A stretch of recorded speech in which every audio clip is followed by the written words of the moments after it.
Olá! Vamos estudar para batizar? Bem, eu já estou aqui com a minha Bíblia. Já estou aqui com a minha Bíblia e pegue a sua Bíblia também para que a gente possa estudar para batizar. Para que então Deus nos oriente e possamos seguir a ordem do Mestre, porque Jesus mandou que nós ensinássemos e batizássemos. Então você precisa ser batizado, você precisa entregar a sua vida a Jesus. Então vamos estudar para batizar. Antes vamos fazer uma pequena oração. Deus nos ilumina no estudo da Tua Palavra, em nome de Jesus. Bem, o tema de hoje é muito importante. O tema de hoje é a origem do mal. De vez em quando você não fica perguntando, não fica pensando por que existe tanta maldade, por que existe tantas coisas ruins. Então hoje nós vamos entender qual a origem do mal. Então você já pegou a sua Bíblia e vamos abrir o nosso primeiro versículo. O nosso primeiro versículo está em Apocalipse, capítulo 5, verso 11. Nossa primeira pergunta. De quantos anjos é composto o exército de anjos de Deus? Então, vamos saber de quantos anjos Deus tem na composição do seu exército de anjos. Quantos anjos existem lá no céu? Vamos lá? Então vamos. Apocalipse, capítulo 5, verso 11. Aqui na minha Bíblia diz assim: Vi e ouvi a voz de muitos anjos ao redor do trono, dos seres viventes e dos anciões, cujo número era de milhões e de milhares de milhares. Veja, queridos, Deus tem milhões e milhões e milhares de anjos. Então nós vamos entender um pouquinho a história dos anjos. Tá? Os anjos foram feitos antes dos seres humanos. E aqui nós temos um desafio muito interessante. Havia um anjo que era muito importante. Os anjos têm graduações. Existe o anjo mensageiro, existe o anjo serafim, o anjo querubim, o anjo protetor. A Bíblia nos fala de todo esse tipo de anjo. E a Bíblia nos fala em um anjo que ele, na realidade, foi coberto de muita glória e coberto de muitos recursos. Vamos ver que anjo é esse. Ezequiel, capítulo 28, verso 14 a 17. Ezequiel, lá no Antigo Testamento, Ezequiel é um dos profetas, depois de Isaías, depois de Jeremias. Então, vamos ver Ezequiel. Ezequiel, capítulo 28, vamos devagarzinho, vamos achar, capítulo 28 e o verso 14 a 17. Eu já achei aqui, espero que você também tenha achado. O verso 14 diz assim: Tu eras querubim da guarda, ungido, te estabeleci, permanecia no monte santo de Deus, no brilho das pedras andava. Perfeito era em teus caminhos, desde o dia em que foste criado, até que se achou iniquidade em ti. Na multiplicação do teu comércio se encheu o teu interior de violência e pecaste, pelo que te lançarei, profanando fora do monte de Deus, e te farei perecer, ó querubim da guarda, em meio ao brilho das pedras. Bem, aqui nós temos a descrição da queda do inimigo, a queda de Lúcifer. Lúcifer era um anjo, Satanás. Ele se tornou Satanás, adversário. A palavra Lúcifer é uma palavra em latim que quer dizer, então, luz, estrela da manhã, estrela da alva. Mas sabemos que Lúcifer não é mais luz. Ele não é mais portador de luz. Ele agora se tornou, então, um rebelde, porque ele desobedeceu, por causa da vaidade. Então, veja, aqui em Isaías 14, verso 12 a 14, também fala um pouco da história desse anjo. Isaías 14, logo na frente de Ezequiel, Jeremias, e aí a gente vai passando um pouco, vai paginando, e a gente encontra Isaías 14.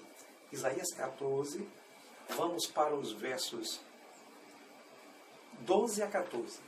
Isaías 14, 12 a 14. Que fala também o que aconteceu. A pergunta é a seguinte: Que outros pecados esse anjo cometeu? Vamos ver, além de se tornar orgulhoso, vaidoso, violento, vamos ver o que foi que ele cometeu.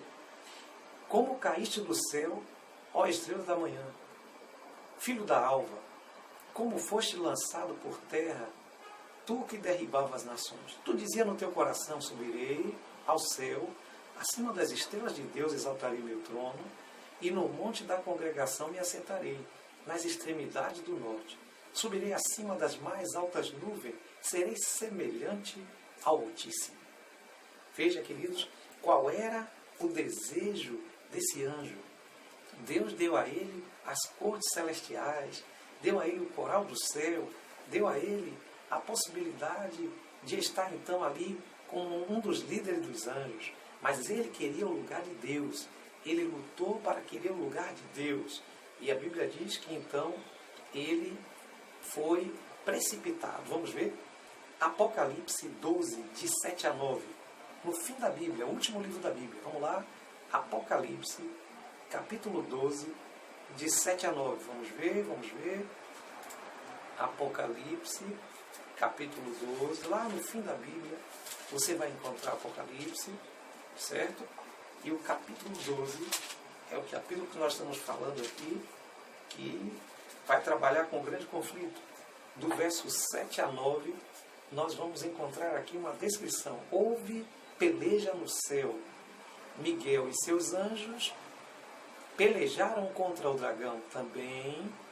Pelejaram o dragão e seus anjos. Todavia não prevaleceu mais, nem se achou no céu o lugar deles.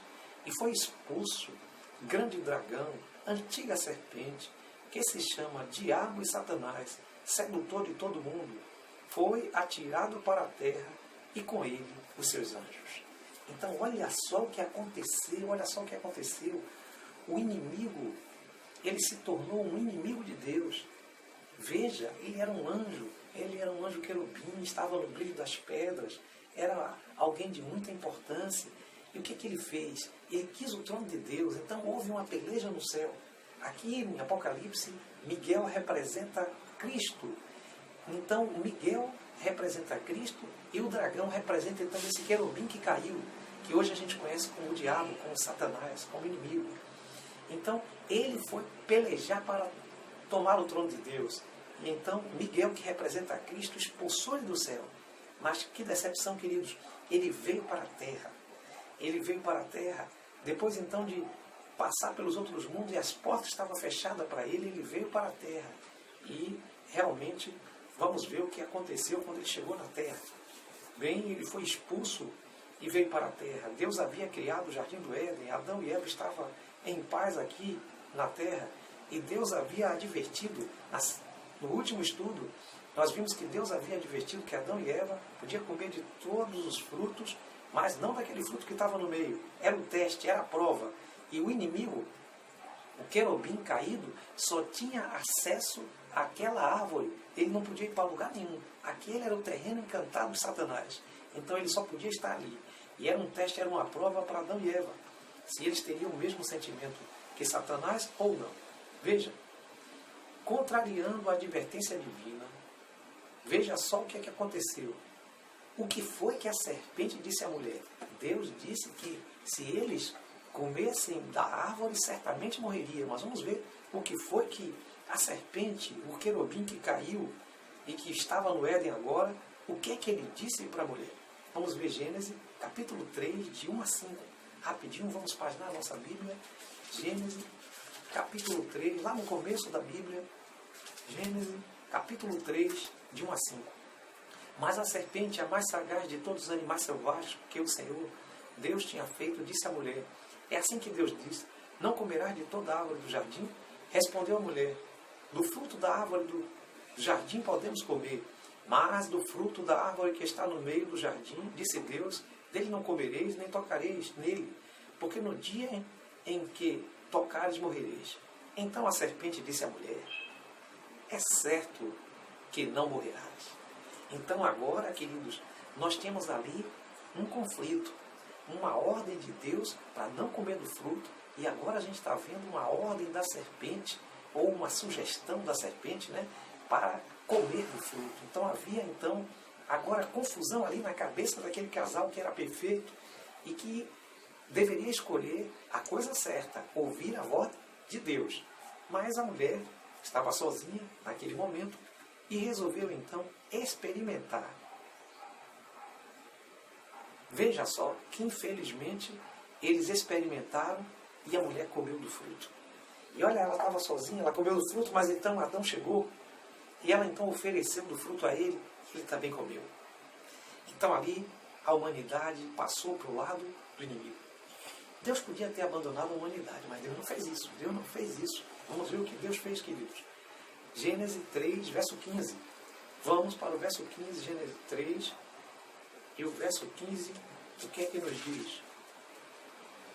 Porém, inimizade entre ti e a mulher, entre a tua descendência e o seu descendente. Este te ferirá a cabeça e tu lhe ferirá o calcanhar. Bem, quando Deus chegou na virada do dia para falar com Adão, porque Deus tinha o costume de conversar com Adão e Eva na virada do dia, chamou por eles. O livro de Gênesis diz que Adão e Eva se esconderam. E Deus disse, por que vocês se esconderam? Ele disse, porque estavam nus. E Deus perguntou, por que vocês descobriram que estavam nus? Vocês comeram do fruto que eu disse para não comer? E então Adão acusou Eva e disse, é a mulher que tu me deste. E a Eva acusou então a serpente, foi a serpente que me enganou. E então, naquele momento, Deus então chamou para um acerto, chamou para uma conversa, chamou para uma correção, como o pai faz com os filhos. E então colocou Adão, Eva e colocou aquele animal. Aquele animal foi um instrumento que Satanás usou. Na realidade, quem fez tudo isso foi o anjo do mal. Mas Adão e Eva haviam sido avisados. Ele só podia tentar Adão e Eva no terreno encantado da árvore do conhecimento do bem e do mal. E então Adão e Eva pecaram porque desobedeceram a ordem de Deus. Mas Deus não deixou Adão e Eva sem esperança.